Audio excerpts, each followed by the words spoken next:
This next section deals with making a casting from the reverse mould. First, the upstand board is secured back by the use of clamps onto the mould.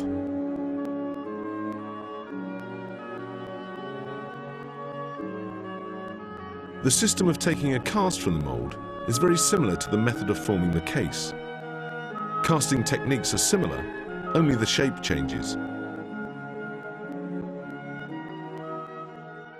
Casting plaster is mixed up in a bucket for firstings and applied directly to the cold pour. The cold pour needs no release agent, although any plaster or timber surrounds, such as the strike-offs, require a grease release agent. The firstings are applied by the use of the traditional splash brush.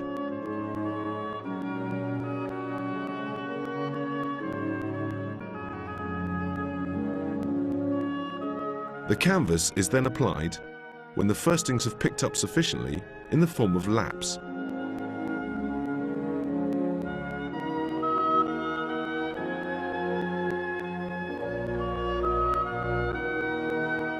The canvas is well brushed in with a coat of seconds, and then a second layer of canvas is applied for added strength.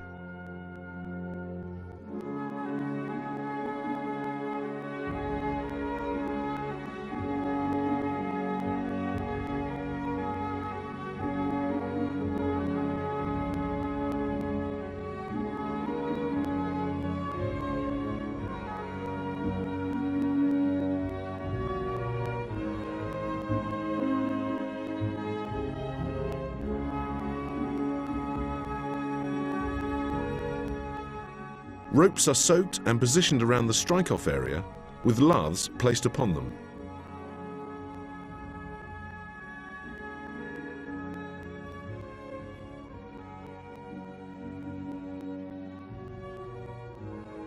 This will be used for fixing purposes, as screws will be driven through the laths and ropes into the background. The method we saw earlier for forming the case is exactly the same as for forming the cast.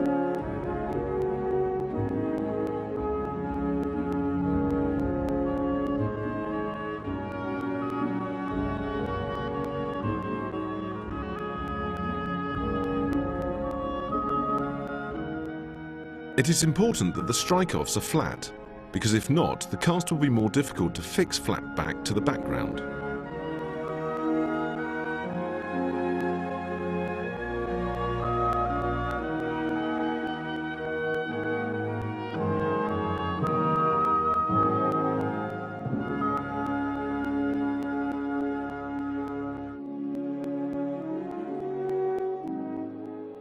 The cross brackets are placed on edge for added strength, which will prevent movement and possible twisting of the face of the cast when the timbers and plaster dry out.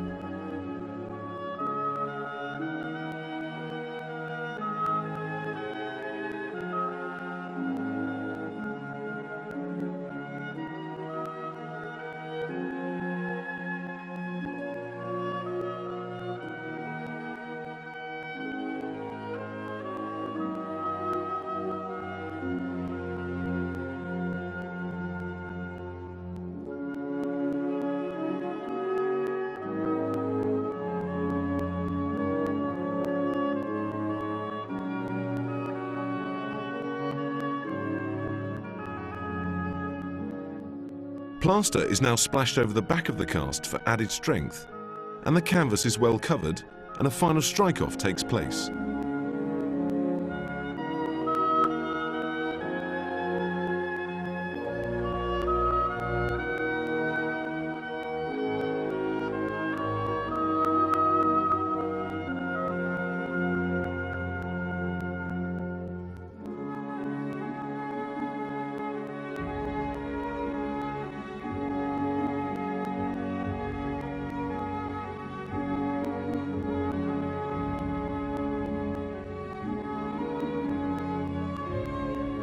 The complete mould is turned over onto its back, and the plaster case is then removed from the cold pour.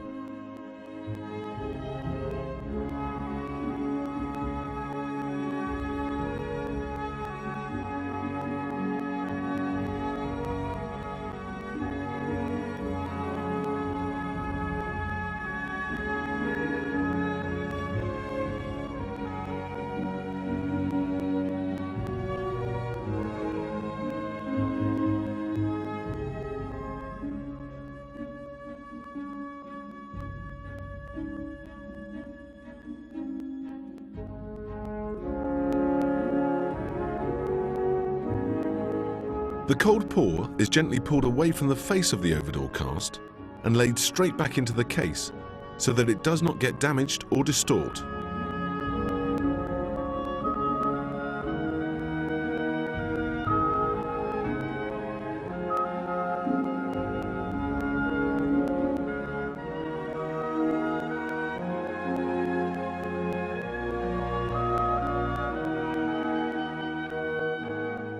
This final view shows the completed new overdoor ready for fixing into its new position.